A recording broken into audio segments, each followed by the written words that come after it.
Matt, shall we move on to some of the reviews that we received for the book? Let's do that. Let's do that. So I should say before we kick off that it's great that anyone takes the time to leave reviews.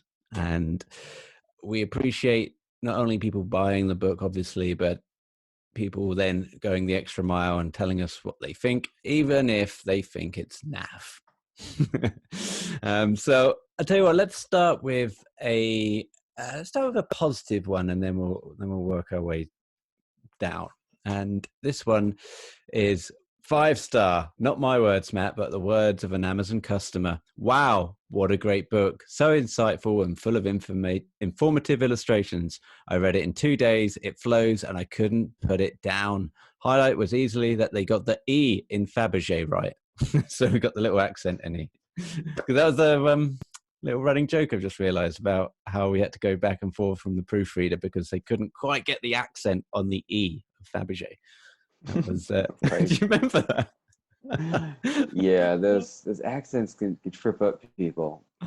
Oh boy! So we went back and forth with different fonts and kind of spacings, and and this was like the last thing that we needed to sign off on, and I think we had to wait for about a week to get that accent right. So thank you, whoever reads and listens to the podcast for getting that one right. From 5-star to 1-star. Amazon. It doesn't say who it. Oh yeah, no, it doesn't say who this is by. But 1-star, an almost useless book without any representation of the clothes worn by the various actors. They are only black and white drawings and photos, always in black and white from the stores that are repeated on several pages. I made it all. That doesn't make sense. I made it all because I thought it was more detailed and in color. Thoughts, Matt? Well, I think maybe that last sentence didn't make sense because it was translated from Italian. Sure. Okay. This was an Italian review, but yeah, I think I don't take offense to this because it's not actually a review about our book. This is what someone wanted a book to be, but it wasn't our book, so yep. It's not insulting our book. It's definite. Although I guess it does say that there are illustrations repeated, which there are not. That's not true. Yeah. Maybe he just sees every suit as being the same. We did do. I mean, I made an illustration of every actor's suit in the every tailor's suit in this book. Maybe he sees one illustration and he thinks that the next one is the same, and you cannot see the nuance in them. So yeah, he's saying something very libelous or inflammatory, or one of the words there is inaccurate. But so with the black and white, I mean, we couldn't get these photos in color for print. It just wouldn't have happened. We would have had to have priced this book up. Probably, I don't know how much this would have cost if we had to have it in color. It was something that wasn't achievable. So apologies for that. But the ebook does have them in color if you guys want to roll over there and see some colorful images. And maybe moving on to the next one. I was going to tell him to go fuck himself, but he didn't leave his name. This guy did, though. David Ainsworth, 2 stars. All right, I got to enlarge this, sorry. Why is this book in black and white? I was expecting this to be high production value effort, and it looks like it was printed in someone's home office. In someone's home office. Sorry, yeah, because it just tailed off there. I couldn't quite see it. All right, David. Well, thank you again for the constructive criticism. And thank you for buying the book. Again, look, we were actually... we had discussions with Dan, Jack, and Eon. We had, what was possible and what is not possible putting in this book. And there are certain stipulations, and there's a lot of red tape that you have to go through when you're dealing with someone else's intellectual property.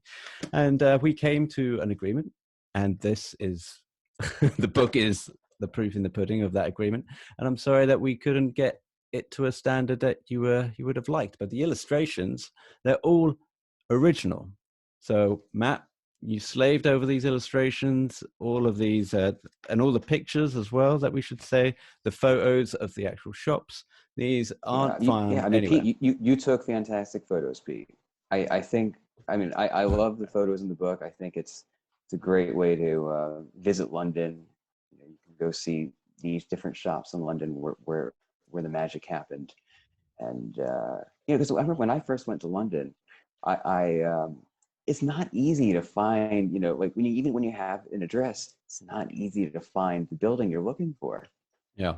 I remember looking, like going, you know, walking around and like, is this the right one? Was this where Cyril Castle was? And you know, it's not, wasn't easy. And I think if I had this book, I would have been able to just see the picture and like, okay, this is the place I was looking for.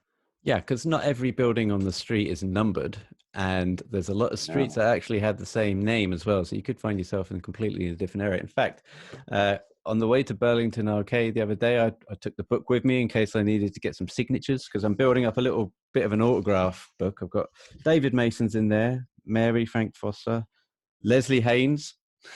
I've got Remmert, David Zaritsky, and Adam Brown, CEO of Oliver Brown. But I thought if I bumped into anyone else that has contributed to the book in any way, then I'll get them to sign it. But as I was reading it on the train, being a bit of a narcissist, I thought, this ain't such a bad book, because I ain't picked it up in a while. And then I thought, oh yeah, it's actually got some of the buildings that I'm going to pass on the way. So I can maybe stop and get some extra images, or just get some photos, see what the building's like now. So even a good reference book as well. Yeah, I mean, I think that was our goal, to be a certain kind of reference book. You know, if people want to see the pictures from the films in color, they can just turn on the films. Exactly. But you know what I mean, I'm proud of this book because it's our work. It is not someone else's work. It is not, no, it is not the films. It is our work, and that's why we have our photos, our illustrations, things that are ours, and that's something that I think that we can be proud of. Absolutely, mate. Absolutely. And look, I'm sorry if people are buying the book under the apprehension that this would be a lovely coffee table book, littered with beautiful, colourful images of Sean Connery and hacking jackets and whatnot. But it's really not that book. So, you know, you can find coffee table books, even Bond coffee table books, that will be serving that purpose. They're fantastic books. I mean, you know, I love the James Bond archives. If you want great photos, that is the book. It's expensive, but it is a brilliant book. I really You'll need a love sturdy table. Sorry, podcast listeners. You will need that. I'm just bringing it up to the camera here because I just had it at my foot. Oh, look where it's opened up on. Oh, it's our shirt, man. Our shirt. It's our shirt. What did you it's call not this? Roger's shirt anymore. The Bayou shirt? The Bayou shirt, yeah, I think that's what I called it. But I mean, I think that book is, you know, it's like that is the gold standard of James Bond coffee table books. Yep. You need a very big coffee table for it. It is the size of the coffee table. But it is I'm almost out of breath now picking that up. That book is the gold standard of coffee table books. We can't be that book. No. No matter how much we wanted to be, we could never have been that book. But we are an entirely different book. Yeah. And we should move on to the other comment that we got. This was actually on our unboxing video, Matt. Do you remember when we did the unboxing when the book actually arrived? I do remember. Yes. So I did find a comment. I remembered some guy left a comment, and so I wanted to pull that up, but it's actually too small to read on screen. I'm going to have to get right up to the telly. Just received this through the post, and to be honest, I'm very disappointed. A lot smaller than I expected, and the drawings used to illustrate the clothing are crude and thick-lined. They look like a child could have done them, and the photo images are all in black and white. Again, sorry about the black and white. £25 for the hardback. You're having a laugh, he writes. To be honest, had I seen it before I purchased it or viewed this video, I wouldn't pay anywhere near half of that. He goes on, so he's not done yet. I'm not saying the writers don't know their stuff or that it hasn't been well researched, but in my opinion, if you're going to produce a production about a brand as stylish as the Bond franchise, at least make it stylish publication itself. Sorry, but I'll be dropping this one off at my local charity shop. Well, thank you, Johnny on YouTube for that. And well, look, at least the charity shop's going to get something. You know, we're doing our bit, aren't we, Matt? In a way. Yeah, and if someone else can pick up the book there, and we reach more people. Yeah, I'm all for that. We can reap the rewards of knowing that somebody else is going to get a bargain. Yeah, I'm sure that whoever finds that at the charity shop is a very lucky person. Yes. Yeah. Well, look, I am. Look, I kind of get it when people get disappointed by having something that they didn't intend or they didn't imagine, right? So you kind of have to appreciate that someone's going to get disappointed down the road. Mm-hmm. But what I do have issue with, and I've said to you many times, Matt, is how people need to have like images like they're 5 years old. Like, oh, I can't read this book if there's no pictures of anything in it. You know, it's like, what? Well, these are stories of tailors and of costume makers. These are stories. These aren't. We aren't describing clothes, and well, we describe some clothes, but that's not the purpose of the book. So, yeah, I'm sorry that we don't have enough pretty pictures. I think that's what I replied. Or at least I did in my mind. Yeah, I know it's a book to read. It's a book about the words we wrote. Yeah, I mean, I think we put in our photos and illustrations, to help support what we wrote. It's all about supporting the words. Whereas I think a lot of people expect coffee table books where the words support the photos. Right. I mean, thank you. Like I have hundreds. I mean, I've got over 100 coffee table books. I mean, I do love my coffee table books. But yeah, they're just I like to read too. Yeah, I think there's room for both things. And also, I will say this: I think the days of getting like the James Bond coffee table books, and I'm sorry, I'm going to also just for the YouTube listeners, like something like this, for example. I'm holding up the James Bond Girls by Graham Rye. Lots of illustrations of Bond girls. Lots of illustrations and photos, and it's beautifully decked out. But if you want to be writing a book and it's not endorsed or backed by Eon or Danjak, you're going to have a hard time going around getting these images, especially if it's something, sorry to say to Graham, as kind of light as, just looking and oogling Bond girls in a book. In that book, but although Graham does have, his magazine has fantastic words, so he does, he knows about writing as well. I know, yeah. That's remiss of me to say that he was one of the guys that was there at the beginning, should we say, in terms of fan clubs. A long time. Being a stalwart of our fan clubs. But you're not going to get books like that made anymore. You simply won't. No. Moving on to the last one, Matt, and let's end with something positive, shall we? 4 out of 5 star by Glenn Doer, and this is the most recent one. A detailed account of the clothing used in the Bond series. The main drawback is the lack of pictures from the films, but since Eon control the copyright so strictly, this is understandable, and the line drawings are extremely helpful in illuminating the text. My question is, apart from Tambler Nessa, where can one get shirts with cocktail cuffs? Well, not ready to wear cocktail cuffs, I don't think. I can't think of any. From Mason and Sons. They do. Yes. They do ready to wear. I mean, Turnbull and Astor do have ready to wear ones as well, but yeah, I would say that Mason and Sons has been a reliable place for ready to wear cocktail cup shirts. There are, if you really want to get something inexpensive, there are ready to wear cocktail cup shirt. Actually, I think there are some inexpensive made to measure cocktail cup shirts you can get online. Some are better than others. I do find that, my cocktail cup standards are very high.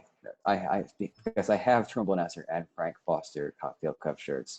I have a great cocktail cup shirt from Bud. I guess they know how to make the best cuffs. We did an entire episode on it, didn't we, Matt? We did. But the Mason and Sons cocktail cup shirts are wonderful. I think I only have one of their shirts with the cocktail cup. I have some other cups from them. How much do they go for, roughly? I'm not sure what they go for at this time. They'll be on the site though. I'm not sure if they have them on the site right now. So that is a good question. Where can we get them? But I think you can still, yeah, you might have to contact them about that. I'm not sure if they still have. I think they just go check their website now. Oh, no, they do have them. Although the price is in the U.S. comes up for me as $350 now. So about 280, 290 sheets minus delivery, so that'll probably be about 260 quid in the UK. Yeah, maybe. But there are. I'm not sure. Yeah, I know. I don't know if Udeshi still has their ready-to-wear cocktail cup shirts. I haven't checked. They did have them at one time. They might still have them, but they do tend to be expensive because I feel like it's a rather exclusive style. If anyone knows, drop us a comment. I'd be interested to know as well. And thank you, Glindoa, for leaving that review. And thank you to everyone else who's not only bought the book, but left a review of some kind. No matter, it doesn't have to be 5-star. I'd appreciate, not so many 1 stars. But but the kind of so the honesty and the feedback is all welcome. Matt, I should say I'm actually kind of done with cocktail cuffs now, by the way. I've since wearing them for the last however many years I've known you, I've found them to be not as easy as I'd like, because you put your clothes on, you put your sleeves on, and then you want to take your coat off real quick. There's an extra faff, so unless it's a screen accurate and I need to get it screen accurate, it's mitered cuffs for me all the way now, mate. I'm sorry. Oh, the Fear Eyes Only mitered cuff. Yeah. I just find that so much easier. It's a great cuff. Yeah, I've been wearing cocktail cuffs for years now. Yeah. I think it's good. It's like an icebreaker. It's something to tell people at a party. But for practicality, if it's not a screen accurate, if I'm just getting a shirt made and I have a choice of cuff, and it's not Bond related, I'm doing mitered cuffs all the way now. Yeah, but the cocktail cuff is still easier to put on than a double cuff with cufflinks. But cufflinks, maybe double cuffs. Sorry, cufflinks are still not the easiest thing to put on. I mean, cocktail cuffs are a lot easier. I mean, I've gotten much better at putting cufflinks on. Although I like the double-sided, the antique double-sided cufflinks. Like I have a lot of them, like the 1920s. And those are definitely much harder than your typical T-bar cufflinks, where you kind of but those still take a little fiddling. But the cocktail cuffs are still easier to put on than cufflinks, so I'll give them that. But yeah, regular button cuffs. I'm a big fan of the Octopus button cuff, which is one large button. It's like it's like a 22 line button. It's like it's a larger, it's like much, so it's like about 1.5 times the diameter of a regular cuff button, and the cuff is a nice rounded shape. It's a long cuff, so it still makes a statement, but it's very easy to wear. I think I've come to like 1 button cuffs more than I like 2 button cuffs, but 2 button cuffs are still great. Why do I feel like I'm cutting you off here? I feel like if I let you run, we could probably do another half hour on cuffs. But I'm going to have to, Matt, because I got hard out. I know you've got a life to get on with as well. Thanks for jumping on. Bondsuits.com, the place people can go, and also Sato.com. SartoMagazine.com. Thank you, SartoMagazine.com. And of course, from tailorswithlove.co.uk. If you go there, you can click and buy the book. There's a little link. Takes you straight there. It's on Amazon for anyone who likes to shop on Amazon. And Thanksgiving. Thank you, Matt, for jumping on a Thanksgiving weekend. All the best to our American cousins over there. Have a great weekend.